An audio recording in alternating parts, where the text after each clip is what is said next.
Mapagpalang araw po sa ating lahat. Good morning po.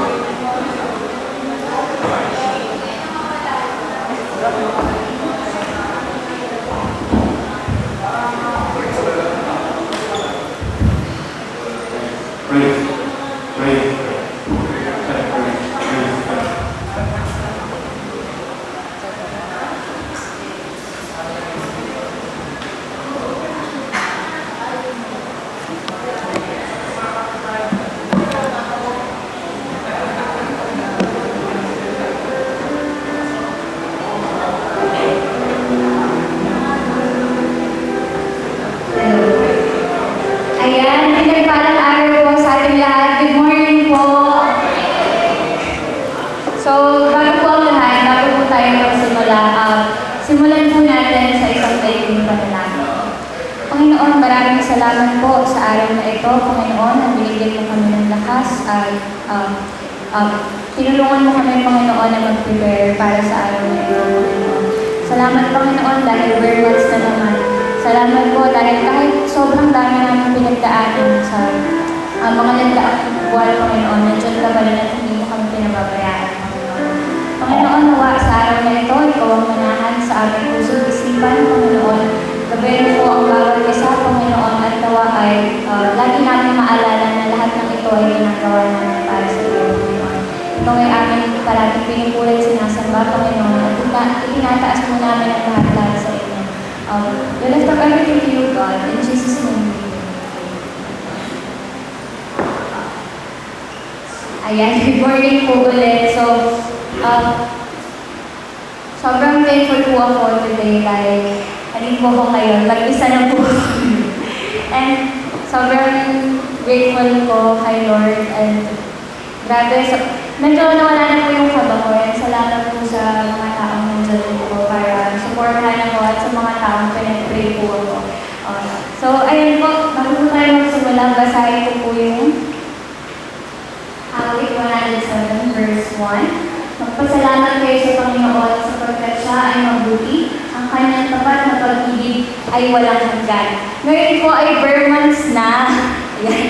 So, magpapasko na. So, ayun po, magpasalamat po tayo sa Panginoon dahil nandiyan po siya at patuloy tayo bibigyan ng lakas at pinagkakaingatan po sa lahat po ng, alam ko po, sobrang dami po natin pinagdaanan sa mga nakaraang buwan. Pero nandito pa rin po tayo dahil nagtitiwala po tayo sa Kanya. Tumayo po tayo lahat at pagpurihan po natin ang Panginoon.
po. So, sa susunod po natin kanta, gusto ko po na maalala po natin na lagi pong nandyan si Lord at hindi po siya nagkukulang. So, basahin ko po ang verse sa Philippians 4:19. At buhat sa kanyang kayamanan, ibibigay ng aming Diyos ang lahat ng inyong kailangan sa pamamagitan ni Kristo Jesus. So, lahat po ng mga bagay na minsan po akala natin, yung mga bagay na gusto po natin, hindi po natin nakukuha. Pero, alam naman po natin na walang imposible sa Diyos, basta't kalooban po niya. So, ayun po, patuloy po tayong umabot.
Tawagan ko po si Ate Janina para sa conversation.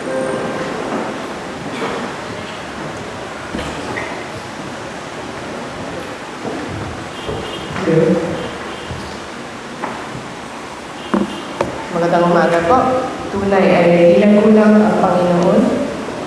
Kaya sama-sama naman po natin ipagkatiwala sa Kanya ang ating mga hiling bilang isang iglesia. Sama-sama po tayong manalangin. Panginoon, muli Ikaw ang dakila at may alam ng lahat. Alam mo ang aming mga panalangin at hiling bago pa namin ito sabihin. Salamat po sa pagkakataong binigay ninyo upang makalapit pa rin kami sa inyo para itaas ang mga ito.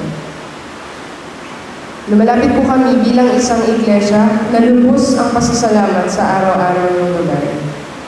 Tunay, Panginoon, na hindi mo kami iniiwan at maaari kaming umasa at magtiwala sa inyo sa kahit anumang sitwasyon. Ang pagpapala mo ay maaasahan at kailanman hindi ka nagkulang. Salamat po sa buhay ng bawat isang kapatid na nandito ngayon na humaharap sa inyo ng may pagkumbaba. Bigyan niyo po kami ng katapatan sa aming pagsunod sa inyo araw-araw. Panginoon, naway sa aming mga buhay at sa aming iglesia ay ikaw ang maging sentro palagi, na maitaas ang inyong ngalan sa lahat ng aming ginagawa at sa aming mga salita. Kasama na rin po ang aming paglingkod. Salamat po sa commitment at puso ng inyong mga lingkod sa iglesia. Araw-araw po ay ipaalala niyo sa amin ang rason kung bakit kami naglilingkod at makita namin ang ligaya sa pagsunod sa inyong utos. Gabayan niyo po ang council members, ang aming mga elders at deacons sa aming iglesia. Bigyan niyo po sila ng karunungan, lalo na po sa mga parating na buwan at sa planning nila sa October 4, upang maisagawa po ng maayos ang lahat ng mga planong kailangan nila ihanda sa susunod na taon. May the coordination between all ministries be smooth. And Lord, may you give each of them the discernment to allot the proper resources and people for all of your ministries and programs. Ganoon din po para sa aming mga ministry coordinators. Salamat po sa mga natapos ng planning ng iba't ibang mga ministeryo. Gabayan niyo po ang mga ilan pang naghahanda ng kanilang mga plano o report upang mapag-isa na ang lahat ng plano ng iglesia para sa 2026. Lalo na po sa aming nararating na pre-annual planning sa September 20. May our discussions be fruitful in glorifying to your kingdom agenda. Panginoon, gabayan niyo rin po ang aming mga guro sa Sunday School Ministry na maging totoo po sa kanila at sa mga batang dumadalo ang mga katotohanan ng inyong salita. Paramihin niyo pa po ang mga batang maaabot ng ministry na ito upang lumago sila ng may pagsunod at pagmamahal kay Jesus. At maging ilaw sila sa kanilang mga pamilya, tahanan at komunidad. Tinataas din po namin, Panginoon, ang lahat ng aming mga small groups, ang aming mga DG at Bible study na patuloy pong nagtitipon. Gamitin niyo po ang mga grupong ito para lumalim ang kaalaman namin sa Biblia at lumakas ang relasyon namin bilang mga magkakapatid. Gabayan niyo po ang mga small group leader na maihanda po nila ang mga aralin tuwing sila ay magkikita-kita. At maging totoo ang mga sinishare ng bawat isa. Ganoon din po sa iba pang mga lingkod ng aming iglesia. Mga preacher, youth workers, musicians o worship leaders, ushers, at iba pang gawain sa aming iglesia na patuloy na naglilingkod para sa kalwalhatian ninyo. Naway magpasakop po kaming lahat sa inyong direksyon para sa amin. Panginoon, ingatan niyo rin po ang aming mga misyonero. Sina Kuya Chris at Ate Dodi, sina Ate Eva Abad, Ate Bel Beranya, si Kuya Lem Castro at si Ate Elio. Bigyan niyo po sila ng proteksyon laban sa kalamidad, sakit, aksidente o pag-uusig. Nang magawa po nila ang kanilang layunin na maikalat ang inyong mabuting balita. Pagpalain niyo po sila nang hindi po magkulang ang kanilang mga pangangailangan sa kanilang ministeryo at personal na buhay. Ganoon din po, Panginoon, sa lahat ng miyembro ng Lord of Life. Bigyan niyo po kami ng pusong mapagbigay, so that we may be faithful in our tithes and offerings to the church. Let us fully trust that you will still provide for our needs and that we will not worry in our day-to-day. Ipinapanalangin po namin na magamit ng tama at maayos ang pagpapalang binibigay niyo po sa aming iglesia. Panginoon, itinataas po namin ang aming bansa at buong mundo. May you convict the hearts of our government officials so that they serve the country with good governance. Puksain niyo po ang korupsyon sa aming gobyerno nang magamit po ng tama ang aming mga buwis para sa ikabubuti ng bawat Pilipino at na mabigyan hustisya at mabawi ang milyon-milyong nanakaw mula sa kaba ng aming bayan. Pinapanalangin po namin ang kaunlaran ng ekonomiya at agrikultura ng aming bansa at nang maisagawa at babantayan po ng tama ang mga proyekto para sa pagbabaha at kalamitan. Ipinapanalangin din po namin ang iba pang mga bansa na naapektuhan ng giyera, famine o abuso mula sa mga nasa pwesto. Nagtitiwala po kami sa inyong soberanya at kapangyarihan. Maghari ka po, O Diyos, sa aming bansang Pilipinas at sa mundo. Naway tumalikod po ang lahat mula sa kasalanan at kilalanin ka bilang tagapagligtas at Panginoon ng buong mundo. Gamitin mo kami upang maabot ang mga tao sa paligid namin at maisabuhay namin ang inyong Great Commission. Pinupuri ka namin at pinapasalamatan. Sa pangalan ng anak mo si Jesus Cristo. Amen.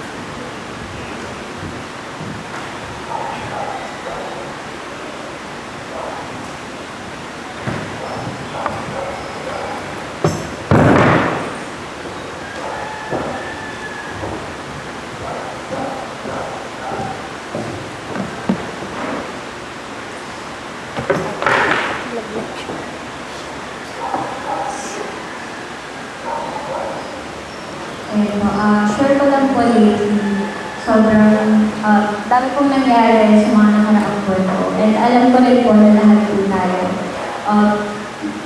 Lately po, talagang nakaka-stress kasi syempre po, enrollment na. And as a working student, mahirap po talaga. Hindi ko po alam kung saan ang kuha ng budget ko. Pero grabe, sobrang galing ni Lord. Talagang nag-override siya. Pero noong July po talaga, yung pinakamahirap na buwan para sa akin sa tingin ko. Kasi wala po talagang work. Ganun. Pero grabe, sobrang bait ni Lord. Kasi yung 1 month na yun na parang na-stay lang ako sa bahay. Tapos pasulpot-sulpot lang yung work. And hindi siya sumasapat. Pagdating ng August, talagang binasa ko ni Lord. So, may mga bagay na feeling ko akala ko para sa akin, pero hindi pala. So, nagkakaroon na rin ako ng tukso na ma-depress na ako. Sige, wala na akong pag-asa. Pero, grabe, sobrang grateful ko kasi kilala ko na si Lord. So, alam ko na kailangan ko lang magtiwala sa Kanya. And ayaw kong maalas yun sa sarili ko kasi kapag nagtitiwala tayo sa Kanya, talagang hindi tayo maniligaw ng lalabas at gagabayan na tayo. So, alam ko na hindi perfecto ang bawat isa sa atin, pero masaya ako na nandito tayo lahat upang sumagba sa Kanya at patuloy tayo magtiwala sa Kanya. Ganun din po sa inyo, nawa po, huwag niyo pong pigilan na magtiwala sa Panginoon dahil lahat naman po ng bagay may rason at lahat po ng ito ay may dahilan kung bakit nangyayari. So, ayun po. Ngayon po i-share po yung verse na Romans 8:37. And all there are things we are more than conquerors through Him who loved us. Tumayo po tayo lahat.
po, Panginoon. Ngayon po, kami ay hanggang po sa aming pakikinig sa salita ng araw, Panginoon. Gabayan po ang aming sayo ng araw at nawa, Panginoon, ipahatid niyo po ang maayos na salita po ng oras. Panginoon, salamat po. Pinupuwi ka namin at tinataas ka namin, Panginoon. Jesus' name, we pray.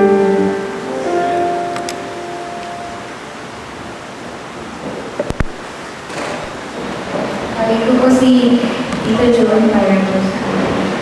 Kala ko.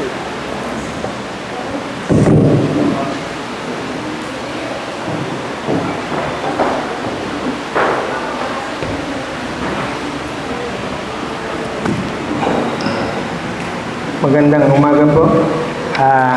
Sana para mabiksi yung ating message, naprogat yata ni Sandara.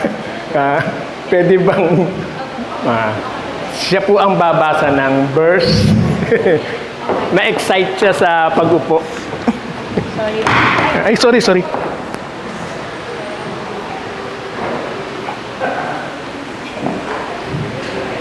po, nakalimutan. Tayo po muna pala tayo lahat. Sorry po pala. Sabay-sabay po natin basahin ang talata sa Genesis 39, 1-23. Water below.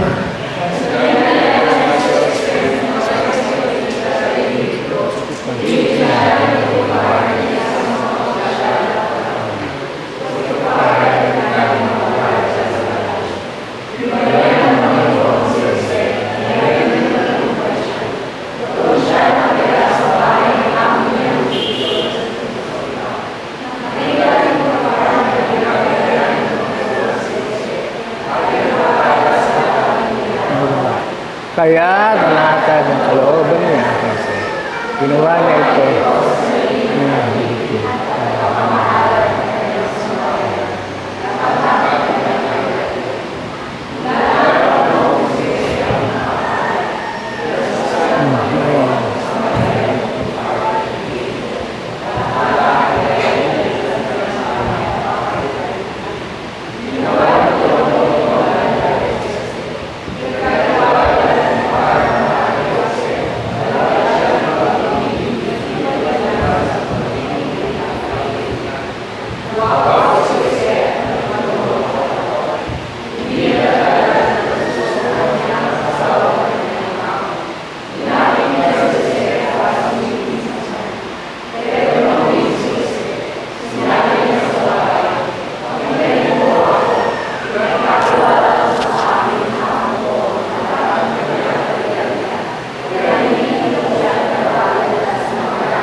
Ayan po, maaayos po tayo ng po. Gawain po rin ako sinisip. Sige. Salamat, salamat. Magandang... Patay. Kayo po ba? Or may ibang Sige. ito lang, Tito Joe? Yes. Magandang umaga po muli sa lahat.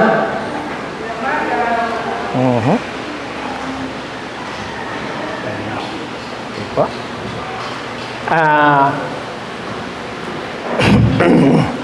Ewan ko ba, bakit tuwing upo tayo sa araw ng pangangaral, yung kaba hindi talaga mawala eh. Kaya siguro dapat manalangin po muna tayo. Aming Ama, salamat sa araw na ito. Muli, inilagay niyo po ang inyong lingkod sa inyong likuran upang maihayag ang sa inyong salita. Bagamat ang aming tatalakayin ngayon ay madalas na naming madinig, pero ito'y remind us para sa amin na muling ipaalala ang tukso ng tawag ng laman ay hindi lang po ito dahil in general lahat ng tukso na ibinibigay ng kalaban ay inyo pong ipinapaalala sa amin kung ano ang dapat namin gawin upang ito ay aming mapagtagumpayan. Kaya sa araw na ito, maging malinaw sa aming lahat ang iyong mensahe. Kahit sa simpleng pangungusap na aking nagamit na mula sa iyo, ay maipahayag sa lahat. In Jesus' name, Amen.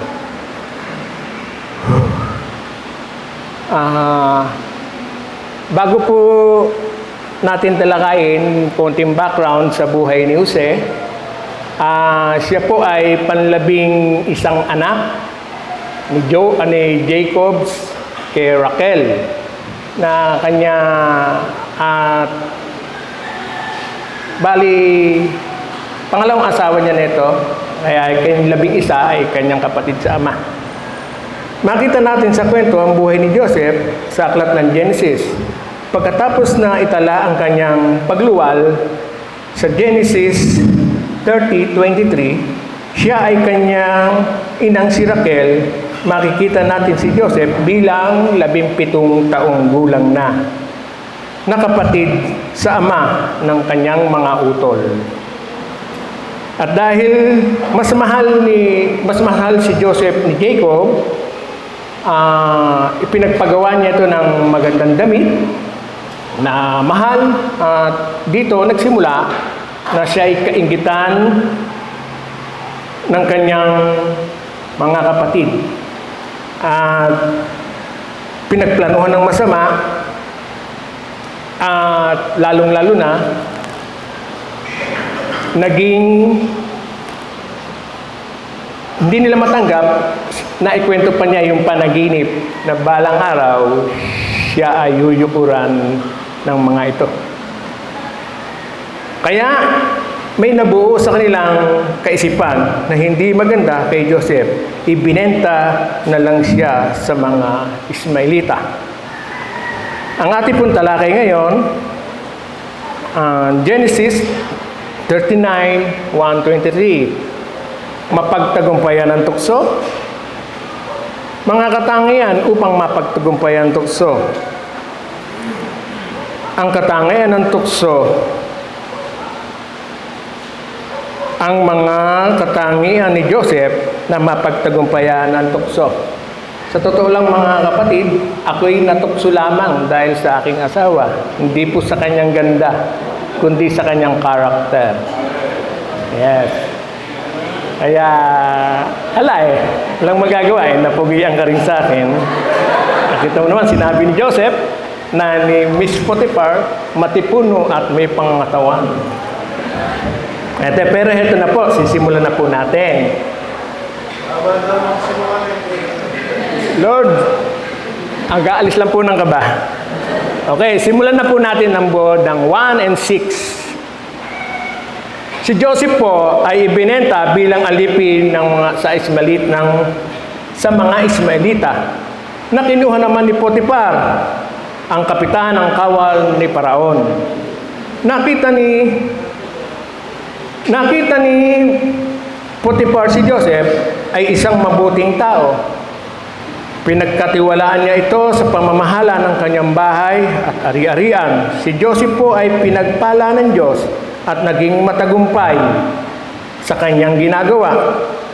Nakita ni Mrs. Potiphar si Jose, guwapo at matipuno ang katawan, na nagkagusto siya dito. Sa unang parte,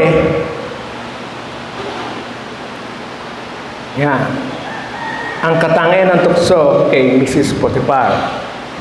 Sa Genesis 39:7-12, ito ang mga katangian mula sa mga talatang ito, ang makikita natin ng panunukso ni Mrs. Potiphar. Maaaring ilarawan ang kanyang mga katangian sa mga sumusunod. Una, mapang-akit, mapanuksok, seductive. Talata 7, itinungo ni Mrs. Potiphar ang kanyang mga mata kay Joseph at sinabi, sumiping ka sa akin. Ipinakita dito na may masithing pagnanasa siya kay Joseph at ginamit ang kanyang kagandahan, ginamit ang kanyang impluwensya, posisyon upang mapapayag niya ito.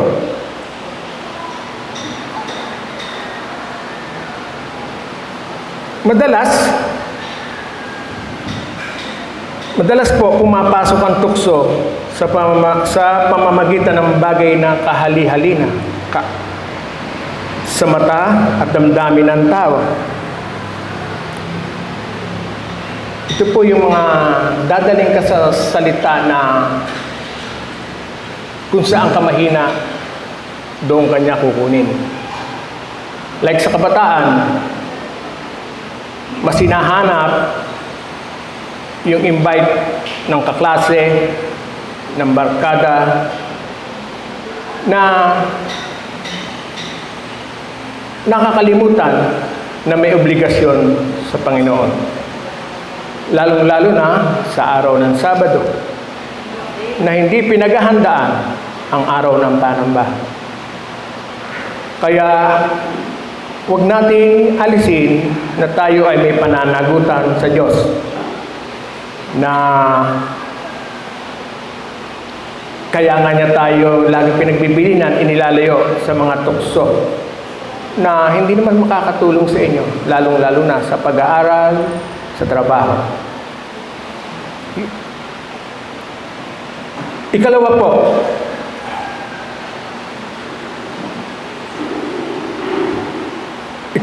mapilit. Ang talata 10, araw-araw kinukulit, kinakausap si Joseph. Hindi siya tumitigil sa kanyang layunin kahit ito'y paulit-ulit siyang tinatanggihan ni Joseph. Pinapakita ang kanyang kagustuhan lang na makuha ang gusto o mapasaya ang sarili kahit ito'y mali. Ang tukso ay hindi lang minsan lumalapit. Kadalasan po ito paulit-ulit hanggang sa mapagod ang target nito. May mga bagay na sa aking buhay, ako'y natutukso. Natutukso na parang walang paglago bilang isang Kristiyano. Walang kumbaga sa kwan, parang nag-aantay ka ng may bang ma-improve mo na ang lahat ng kapatiran ay ganun din. Pero salamat dahil may iilan na talagang sumusunod sa patakaran ng Diyos. Salamat sa mga taong ito dahil nakaka-inspire sila. At yung mga pagsubong iyon ng tukso sa akin ay nagpapatibay sa akin na magamit ang mga kapatirang ito na nagbibigay lakas. Yan po ang laging paulit-ulit dahil tayong mga Kristiyano ang tinatarget talaga ng kaaway. Ikatlo, walang takot sa kasalanan, walang paggalang Walang paggalang sa asawa niya at sa Diyos. Ang kanyang kilos ay salungat sa kalooban ng Diyos. At walang moralidad bilang may asawang tao. Nagkaroon ng pagkakataon na walang ibang tao sa bahay kundi siya at si Joseph lang. Kaya ang kasalanan ginawa ng walang pag-aatubili. Buti na lang tumanggi si Joseph.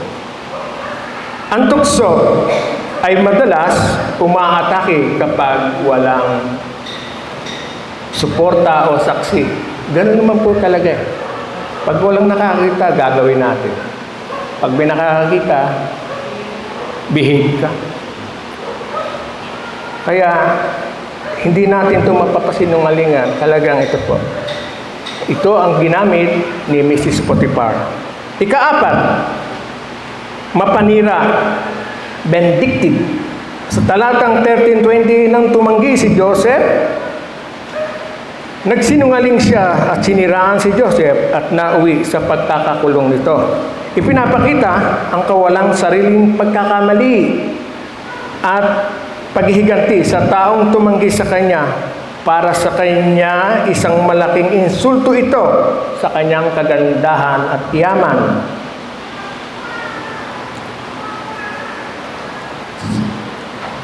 Ika-5, manlinlang. Ginamit niya ang kanyang posisyon bilang asawa na may otoridad na opisyal upang mapasinungalingan, mabaluktot ang katotohanan at palabasin na si Joseph ang may sala at siya ang biktima. Kadalasan, ang biktima nito ay may hirap at inosenteng tao. Kaya sa hanggang ngayon, nangyayari ang mga ito. Di po ba? Sino apektado sa mga flooded control na yan, mga project na yan? May hirap at inosente. At sila pa ang napagbibintangan, nakasangkot sa malalaking anomalyang nangyayari sa PDWH. PDWH, okay. Yes, sorry po, sorry. Kasi dalang-dala kasi ko sa mga yan na may nai-involve pa yatang mga congressman at senator. Nakakatakot. Nakala natin matutuwid.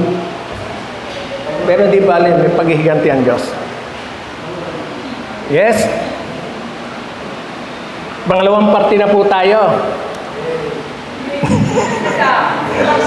Yes. Ang katangian ni Joseph na magpapatagumpayan ng tukso. Nabubulol na po ako dahil nandun pa rin yung tense. Paano natin mapagtatagumpayan ng tukso?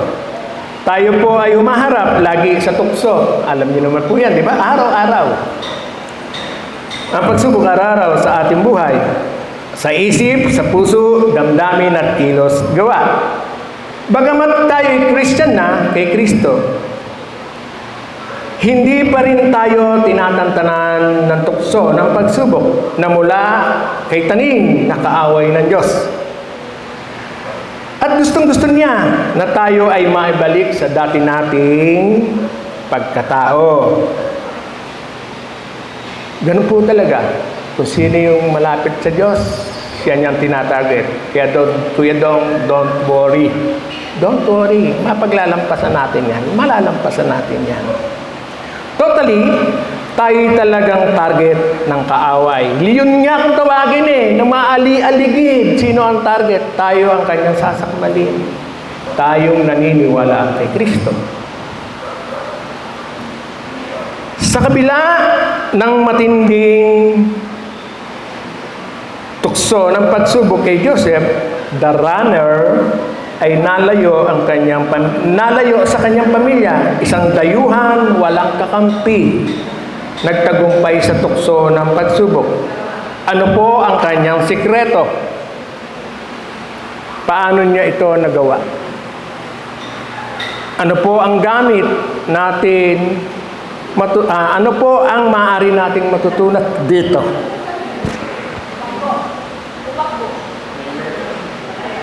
Malabo po ba? Malinaw, malinaw. Ano ang katangian na naging susi sa kanyang tagumpay? Sa kabila ng matinding tukso, ang pagsubok kay Joseph, the runner, ay nalayo sa kanya. Ay, sorry, naulit na naman po. Sorry po, hindi po kasi Paano ba yung overview nito? Sorry po, ha? Sorry, medyo nagkalayo. Ayan na, pumasok na yata tayo. Sige. Po, ang Oo. Gaganon. Yung, Yan. yan. Yung isa pa, yung,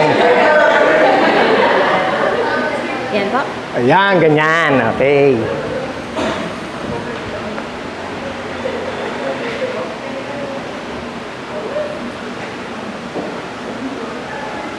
Okay. Ito. May matatag na paninindigan. 7. Hindi nagtagal, nagkagusto sa kanya ang asawa ng kanyang amo. Inakit niya si Joseph para sumiping sa kanya. 8. Pero tumanggi si Joseph. Sinabi niya sa babae, pakinggan niyo po ako. Ipinagkatiwala po kayo sa akin ng amo ko ang lahat ng kanyang ari-arian, kaya hindi na po siya nag-aalala sa mga gamit niya dito sa kanyang sambahayan. Kahit araw-araw ang pag-aakit ng babae kay Joseph na sumiping sa kanya, hindi pa rin siya pumayag. Hindi nagtagal, nagkagusto sa kanya si Mrs. Potiphar. Inakit niya si Joseph, nasipingan niya ito. Inignore ni Joseph ito. Nagbingi-bingihan at may paninindigan ito. Bagkus, nagpaliwanag siya ng malinaw at matatag na sinabi sa babae sa talatang 8, pakinggan niyo po ako. Ipinagkatiwala po sa akin ng amo ko ang lahat ng kanyang ari-arian. Kaya hindi na po siya nag-aalala sa mga gamit dito sa kanyang sambahayan. At nasundan pa sa 9. Tumanggi si Joseph at nanindigan at sinabi pa niya, ipinagkatiwala lahat sa kanya ang ari-arian ng kanyang amo maliban lang sa inyo na kanyang asawa. Dahil asawa niya kayo. Biruin nyo, mga kapatid, si Mrs. Potiphar sa talatang 10, araw-araw na panunuksot, ginagamit ang kanyang alindog. Sa atin mangyayari ito, ano na kaya? Nasipingan siya ni Joseph, pero hindi siya bumitaw o bumigay. Kung sa atin nga mangyayari ito, malamang bumigay tayo. Pero ang kailangan natin, nawala na ako. So, bagkus, baka sumuko nga ang bataan. Ang tawag nga, di ba? At hindi siya nagpadala sa damdamin ng pagnanasa o inabuso ang kanyang ang kapangyarihang ipinagkatiwala sa kanya ni Mr. Potiphar. Hindi siya nakompromiso. Alam niya ang tama. Alam niya ang tama. May kahinatnan to pag nangyari. Kaya yung tama, ginawa niya. May malalim na pagsasalamat si Joseph sa kanyang estado sa bahay ng asawang si Potiphar. Kung tayo ay may malalim na pagpapasalamat kung ano ang mayroon tayo, malaking pagpipigil sa atin na ito ay mawala na lang sa atin dahil lamang sa panandaliang aliw, saya at ginhawa. Masatisfy ba ang ating pangangailangan? Siguro nung time na yon, panay ang panalangin ni Joseph. Araw-araw yun. Humingi siya sa Panginoon ng tatag, lakas, at karunungan dahil laging inuuna niyang iniisip ang ating Panginoong Diyos Ama.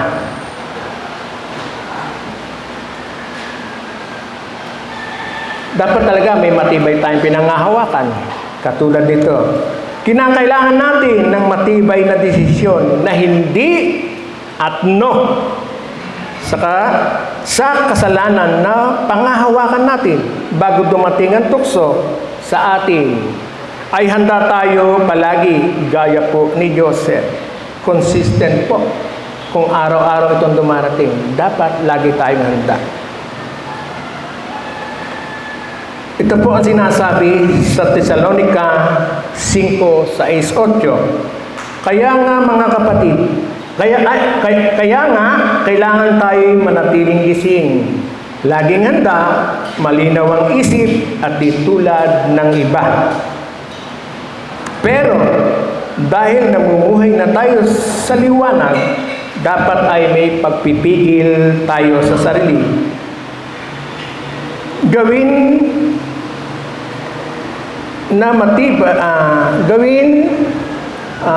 bilang panangga sa dibdib ang pananampalataya at pag-ibig. At bilang helmet naman ang pag-asa natin sa pagliligtas sa atin ng Diyos. Kaya nga, yun ang pinagagamit sa atin, ng ating pananampalataya sa Diyos, na huwag tayong bibitaw. At ang isa pa po, ang kanyang katangian, may takot sa Diyos. Kaya hindi ko po magagawang pagtaksila ng amo ko at magkasala sa inyo.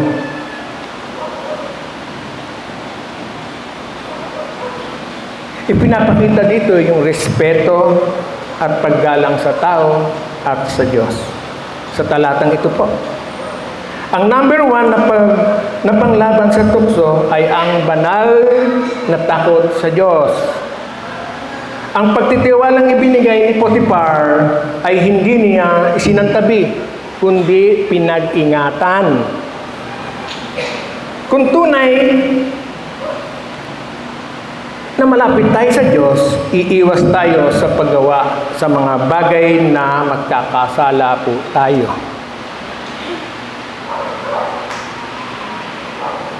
Hindi po tiningnan ni Joseph ang kasalanan bilang simpleng pagkakamali. Ito isang pagsuway sa Diyos dahil inuunan niya palagi ang ating Panginoon Diyos sapagkat alam din niya ang magiging bunga nito.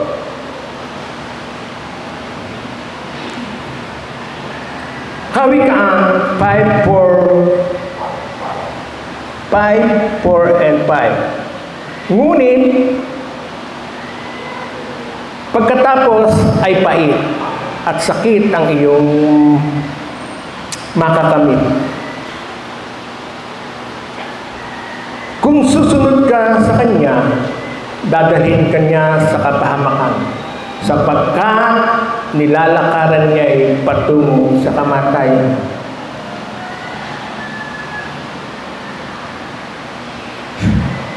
Ito po yung tukso. Ang tukso na laging ipinararating sa ating litany. Iuhulog ka niyo talaga sa kamatayan. Kasi nga, gusto niyo talaga tayong ibalik na dati nating pagkatao. Itanim palagi sa ating puso isipan ang takot sa Diyos. Hindi lang sa salita, kundi may kalakip na gawa. Dahil nabasa na natin ito at naaral. Sinasabi nga po sa mga ngaral 12:14. Anak, mag-ingat ka sa isa pang bagay na ito. Ang pagsusulat ng aklat ay walang katapusan. At ang labis na pag-aaral ay nakakapagod. Ngayon, nabasa mo na ang lahat ng ito. Ito ang aking huling payo. Matakot ka sa Diyos at sundin mo ang Kanyang mga utos. Dahil ito po ay tungkulin ng bawat tao o bawat isa sa atin. Sapagkat hahatulan tayo ng Diyos ayon sa lahat ng ating ginagawa, mabuti man ito, masama, hayag man o lihim, walang maitatago sa Diyos. Importante, kung nakagagawa tayo nito, yung pagsisisi, huwag na po nating iantala. Ora mismo. Maaari nga, magpakirapa ka pa eh. Kung nasa loob ka ng silid, hindi naman napapakita yan sa labas eh, kundi sa sarili mo at sa mata ng Diyos. Bang hindi tayo showy. Kailangan may tapat at malinis ang hangarin mo na ikaw ay makahingi ng tawad sa Kanya. Kasi nga po, hahatulan tayo sa lahat ng ating ginagawa. Lihim man ito o patago. Kaya, mabuti pa rin ang Diyos. May paalala siya sa verse nito.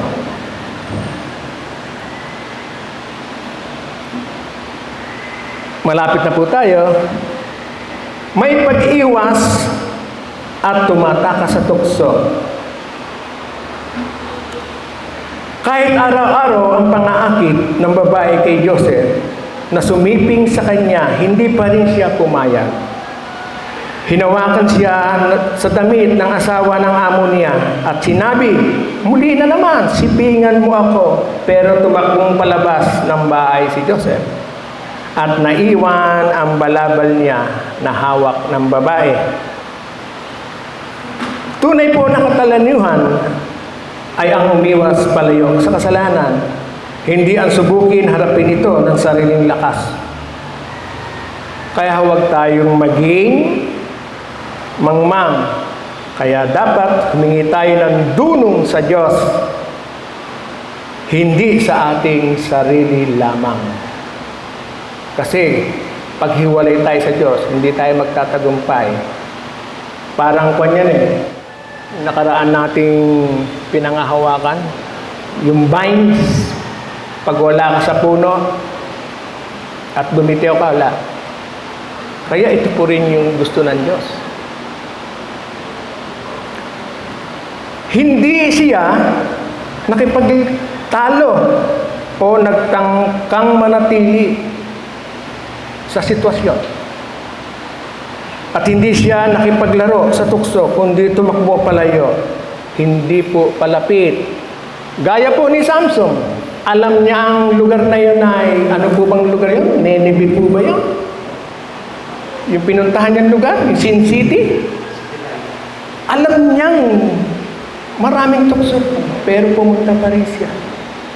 Hanggang sa sinabi na niya yung kanyang sekreto, pero hindi niya alam ang kanyang lakas ay pananampalataya at paniniwala sa Diyos. Kaya ayun, nahulog siya. Ito po ang ayaw ng Diyos sa ating mga Kristiyano, na tayo'y lumapit sa tukso. Kasi nasa atin ay aral, nasa atin ay yung salita ng Diyos na napapakinggan natin. Ba't i-entertain mo pa yun? Lalo sa kabataan. Alam niyo ang mabuti, alam niyo na ang masama. Hindi naman kami masama para lagi nagpapaalala. Hindi naman kami diktador para kayo laging palalahanan. Hindi ako si Marcos. Kaya, lagi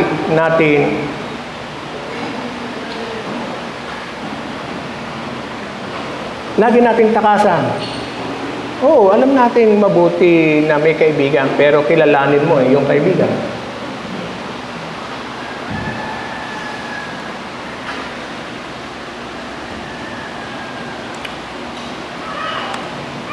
Hindi siya nakipagtalo.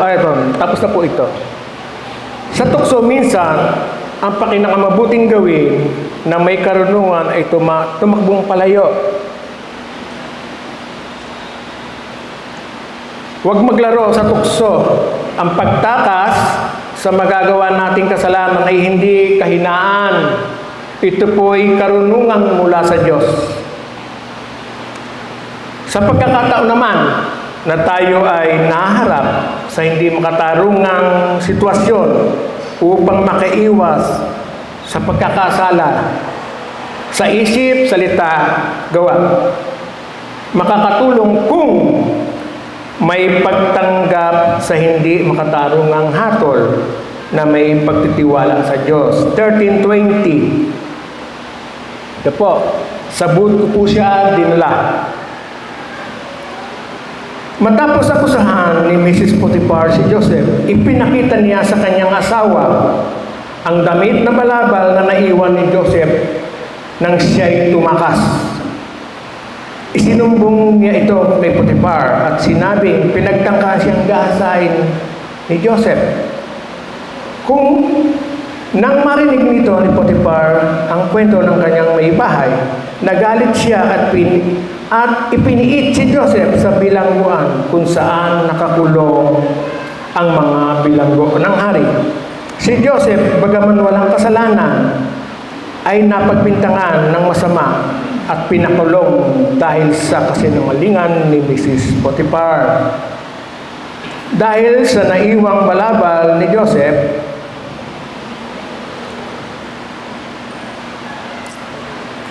hindi baling walang damit. Damit, maiwan ang balabal niya, ang importante sa kanya, huwag mawala ang dangal niya o yung puri sa atin. Ano ba ang pinag-iingatan natin dangal pag dumarating ang tukso? Napangahawakan ba natin yon? Huwag na lang sa tao. Yun na lang haharap tayo sa Diyos. May dangal pa ba tayo? O kung nangyari man yun, naihingi mo ba ng tawad ito? Importante sa Diyos na tayo ay hindi nagkakasala sa Kanya dahil alam niyo po ba, number 1, lungkot na lungkot siya.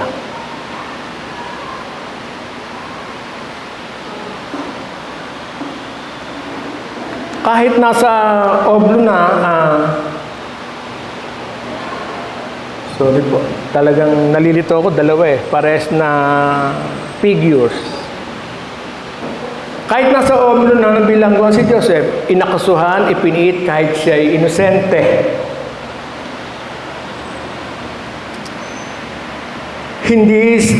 Hindi siya nagrebelde, nagreklamo o nagalit sa Diyos, kundi nagpatuloy siya sa pananampalataya at pagtitiwala sa lumikha ng lahat. Kahit may kahirapan, nanatiling may paniniwala sa Diyos. Kapag ginawan ka ng mali, manatiling mapagkumbaba at mananampalataya sa Diyos dahil siya ang tunay na ating tagapagtanggol. Magliligtas sa atin.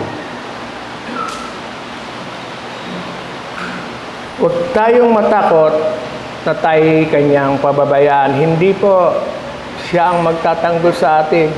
Lalong-lalo na kung may puso kang tunay na nananampalataya sa Kanya. Yung tapat. Ito pa po, isa pa po niyang katangian.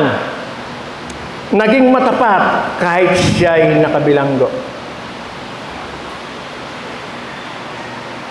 21, ginabayan pa rin siya ng Panginoon at dahil sa kabutihan ng Panginoon, panatag ang loob ng tagapamahala ng bilangguan kay Joseph.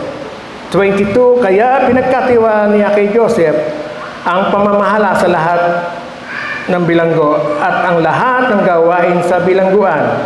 Hindi nag-alala ang tagapamahala ng bilangguan sa mga bagay na pinagkatiwala niya kay Joseph dahil ginagabayan ng Panginoon si Joseph at pinagpapala sa lahat ng kanyang ginagawa.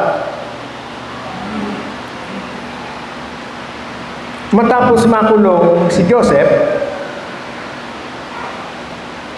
nandoon pa rin ang kanyang katapatan sa Diyos dahil ginagabayan at pinagpapala siya sa lahat ng ginagawa niya ng Panginoon. At ipinakita ang kanyang kagandahang loob.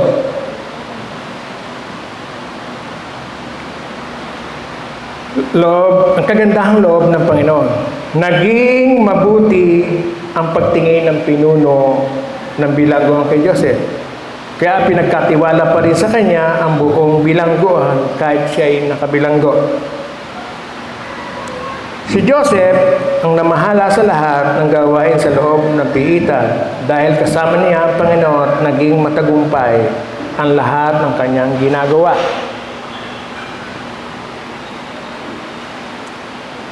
Sa atin nga po pagkatiwalaan tayo, inaabuso natin. Nangyayari po yan. Sa gobyerno, sa private. Nagkaroon ng konting posisyon. Diba? Grabe. Grabing itrato yung tauhan. Hindi niya inisip na dumaan din siya sa sitwasyon na yon. Kaya, ako po, kahit ako ay matagal sa trabaho, may konting pagsuway pa rin sa aking amo. May mga pinagagawa siyang task sa akin, minsan hindi ko na ilalagin, hindi ko na i-record, pero pasensya na, bossing. Kasi hindi ko naman pinoforget o binabaliwala yun. Pero sa dami ng request, sa dami ng ginagawa, naliligtaan. Pero ngayon, meron na po akong basihan. Yung kanyang war, kung tawagin namin ni Ate Oxy, laging on the record every day. Ilan ang ginawa mo, anong ginawa mo. Kahit errand sa campus, nire-record na rin po. Kaya hindi na po ako nawawala. Every na may bigyan niya ako ng target rating. On the record. Kaya, pasensya na ha. Public apology. Okay. Kaya, sa anumang kalagayan sa buhay na may paghihirap at pagpapakababa, gaya ni Joseph, maglingkod ka lang ng tapat at ang Diyos ang magtataas sa iyo. Gaya ni Joseph, the runner, na laging inuuna ang Diyos, kaya't siya ay nagtatagumpay sa lahat ng kanyang gawain.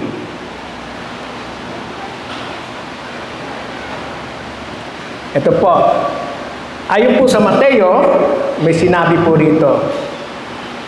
Ito po, Mateo 6:33. Kaya unahin ninyo ang mapabilang sa kaharian ng Diyos at ang pagsunod sa kanyang kalooban at ibibigay niya ang lahat ng pangangailangan ninyo. Di ba ganda ng verse? Kaya panghawakan natin. Sa mga kapatid, panghawakan natin, lalong-lalo na yung pinanghihinaan, yung iniisip na walang solusyon. Pero meron. Itong verse na ito, ang lakas ng impact. Di ba? Hindi niya tayo pababayaan kung inuunan natin siya. Ang buhay na inuuna ang Diyos ay buhay na may katiyakan at pagpapala sa trabaho, sa pag-aaral, negosyo at relasyon sa Diyos at sa kapwa. Malapit na po tayong matapos. Ito po, gaya po ng ating Panginoong Hesukristo. Laging inuuna ang kalooban ng Diyos. May time nga, di ba? Pumunta sa bundok ng Getsemani. Kumari, ayaw niyang maranasan yung paghihirap na yon. Pero mas pinili niyang ang kalooban ng Ama ang masunod. Kaya, nagtagumpay siya para sa ating kasalanan. Pinahirapan, inalapusta, naparatangan, dinakip, at napako sa krus ng Kalbaryo. Nagbubu ng dugo, namatay, nabuhay, namang muli sa ikatlong araw. Kaya nagpagtagumpayan ng ating Panginoong Hesus na namasagip tayo sa kasalanan na dapat ay sa atin ito. At alam natin sa ating sarili na hindi tayo karapat-dapat. Dahil sa kanyang biyaya at labis na pagmamahal sa atin, ayaw niya tayong mapahamak gaya ni Joseph. Kaya totoo yung John 3:16. Totoo. Kasi nangyari din po kay Joseph. At sinasabi niya, ayaw niya tayong mapahamak. Kaya, ang tukso, hindi niya nilikha ito, kundi likha ito ng demonyo na kaaway ng Diyos. Kaya po, ang tagumpay ni Joseph laban sa tukso ng pagsubok ay may matatag na paninindigan, may takot sa Diyos, may pag-iwas na tumakas sa tukso, may pagtanggap sa hindi makatarungang hatol sa kanyang buhay, may pagtitiwala sa Diyos. Naging matapat kahit siya'y nakabilanggo. Pagtatapos na po, ang tagumpay ni Joseph laban sa tukso ng pagsubok, ang sikreto ng tagumpay ni Joseph laban sa tukso ng pagsubok ay hindi talino, hindi galing niya, kundi sa presensya ng Diyos. Presensya ng Diyos. Ang tanong, kasama ba natin ang Diyos sa ating trabaho, relasyon sa ating anak, sa asawa, kapatiran, at pagsubok? Kung yes, makakasiguro tayong kahit saan tayo dalhin ng buhay, sa ano pa mang bagay, magtatagumpay tayo ayon sa kalooban niya. Hamon. Anong tukso ang kinakaharap mo ngayon o ng bawat isa? Paano mo ito hinaharap?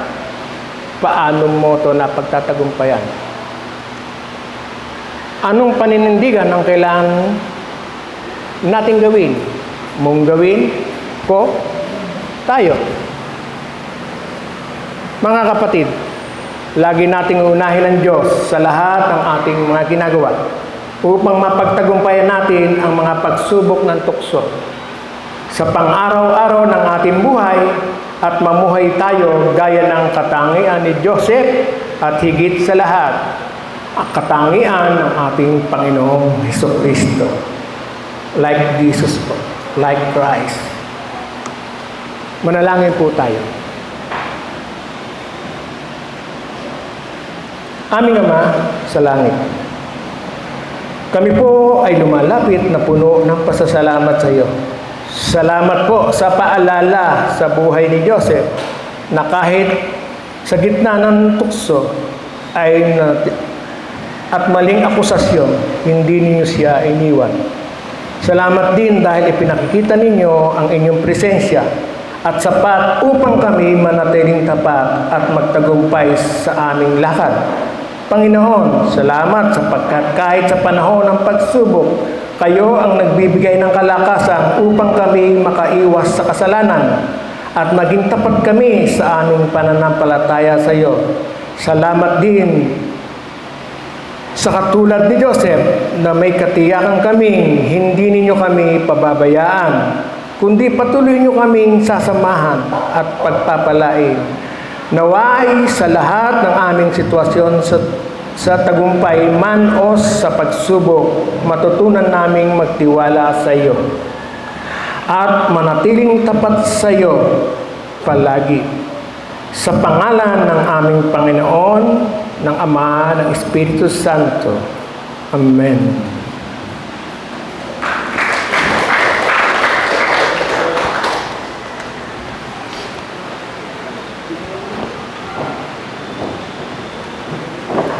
Kumusta? Mali, nakabahan talaga ako. Nawawala ako. Lalo dinikit sa akin yung PowerPoint. Di ba? Nawala ako. Hindi ko request eh. Hindi nabasa. Salamat po sa napakaganda at makabulong mensahe. At dahil personally of the month po, parte rin po ng ating Parang panyabahan. hindi nakapokus. Hindi Tawagin po nakabiyot. si Tito John para pangunahan po yun. Kumun yun. Ba't?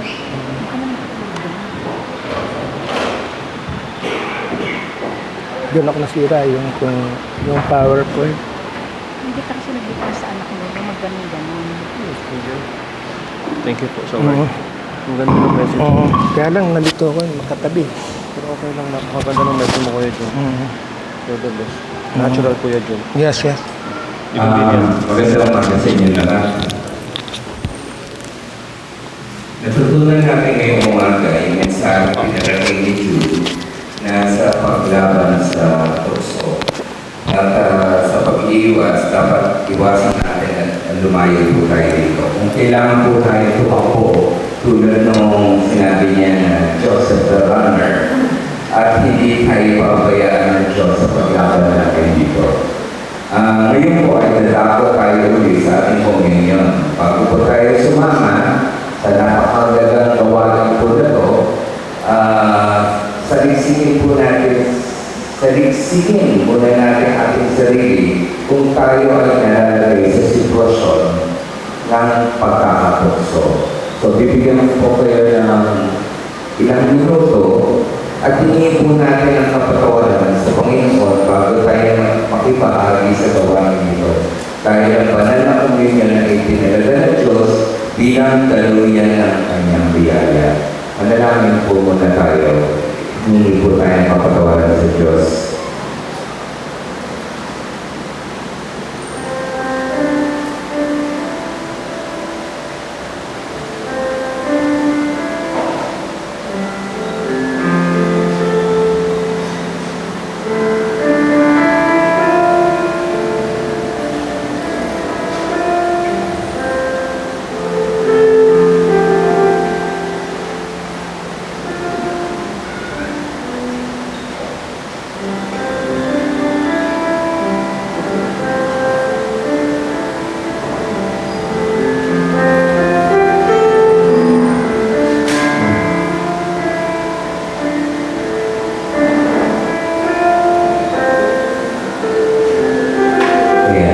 Tuloy po natin. Sabi nga po sa 1 Corinthians 11, 27-29, kaya ang sino mang kumakain ng tinapay at umiinom sa kopa ng Panginoon sa paraang di nararapat ay nagkakasala sa katawan at dugo ng Panginoon.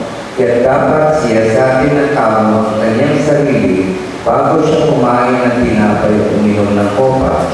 Sapagkat ang sino mang kumakain at umiinom ng hindi kinikilala ang kahalagan ng katawan ng Panginoon ay kumakain at umiinom ng kahatulan laban sa kanyang sarili.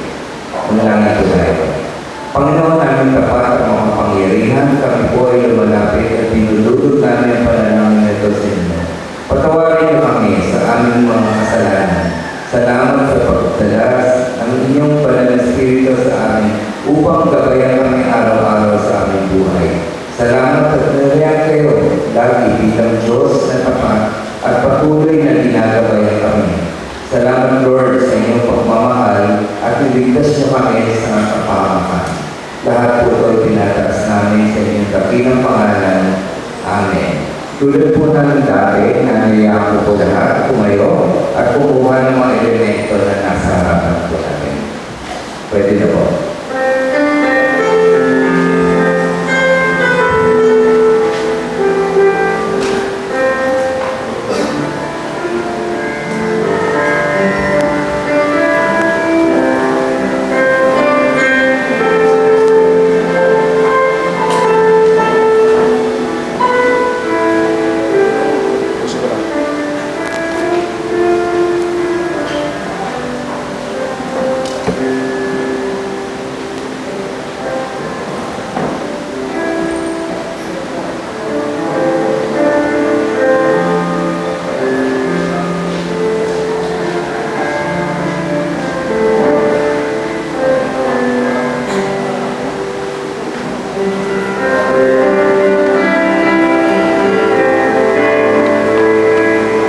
Diba?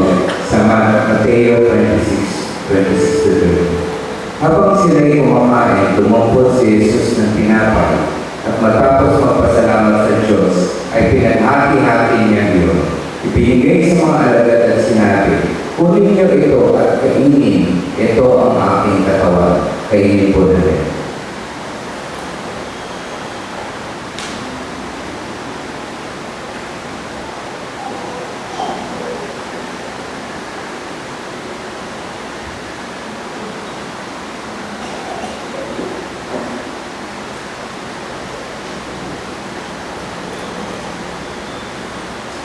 Matapos maghapunan, dumampot po ang Panginoon Jesucristo ng kopa at sinabi, "Ang kopang ito ang bagong tipan ng Diyos na pinagtibay ng aking dugo. Tuwing iinumin ninyo ito, gawin ninyo ito bilang pag-aalala sa akin.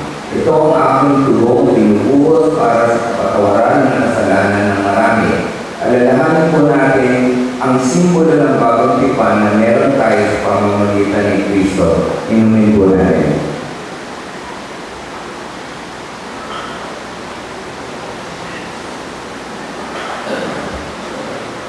Panginoon, maraming salamat sa iyong pagtitibay ng iyong anak para itubos ang aming kasalanan. Maraming salamat, Panginoon, sa iyong pagbibigay ng buhay para sa amin. Salamat, Panginoon, at ikaw ay nabuhay na muli. Kaya kami rin ay maaaring mabuhay muli na kasama ka. Salamat sa iyong biyaya sa amin at sa lahat ng pagmamahal ninyo. Lahat po, Lord, tinataas namin sa matamis sa pangalan ni Jesus. Amen. Salamat po.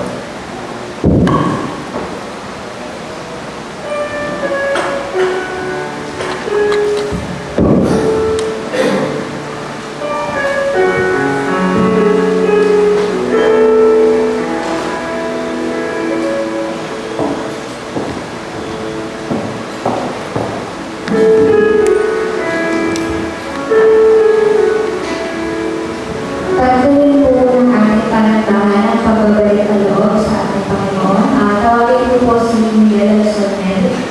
At dahil first Sunday of the month po, magpapaikot din po tayo ng social concerns na ipapaikot po ni Kuya Sam.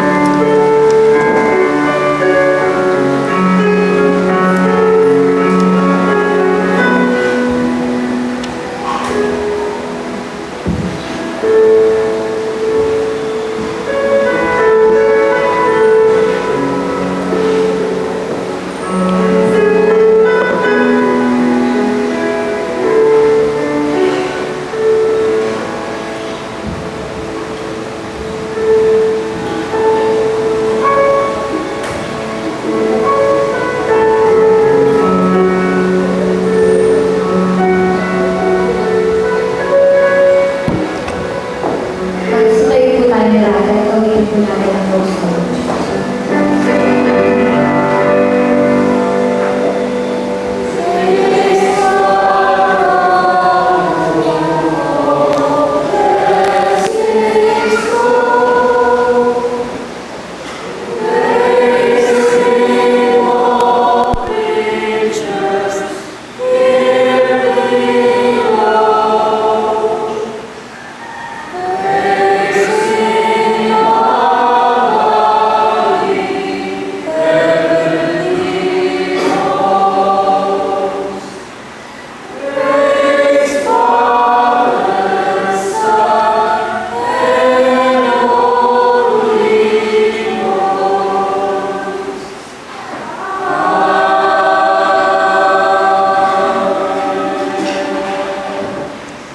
na po tayo po. Para po sa ating announcement, tawagin po si Ate Joa.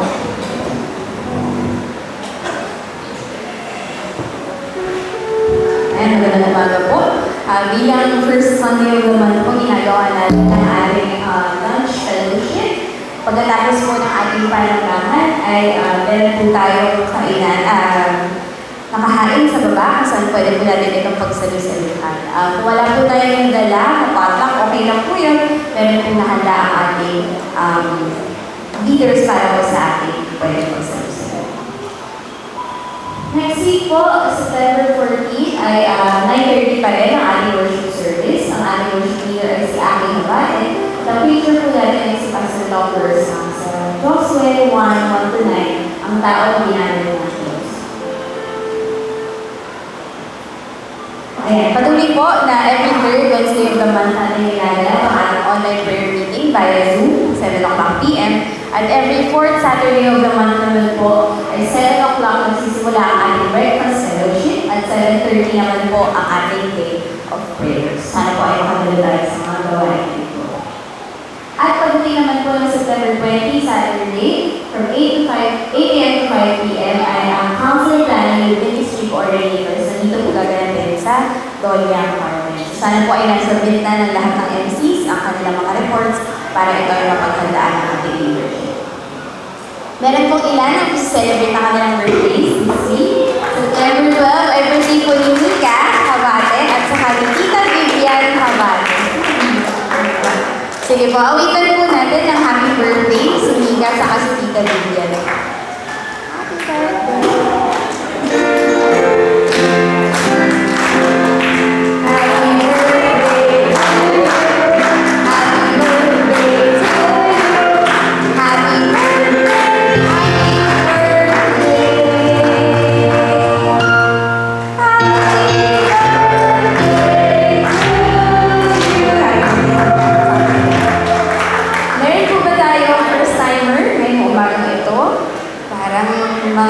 Tama na po ang ating congregation ngayon, no? Pero mamaya po, bago tayo maniwala-walay, ay magbagyan po tayo.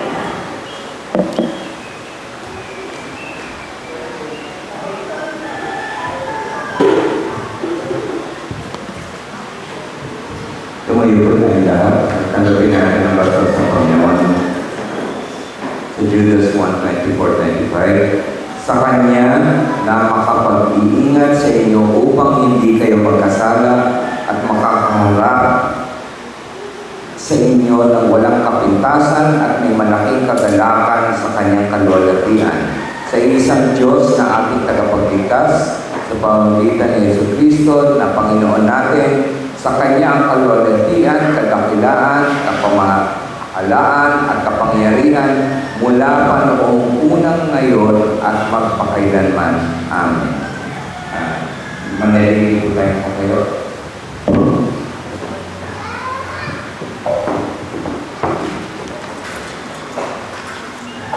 Kanina po narinig po natin mula sa mensahe kung paano tayo makakapagtagumpay sa tukso kapag kasama natin ang Diyos.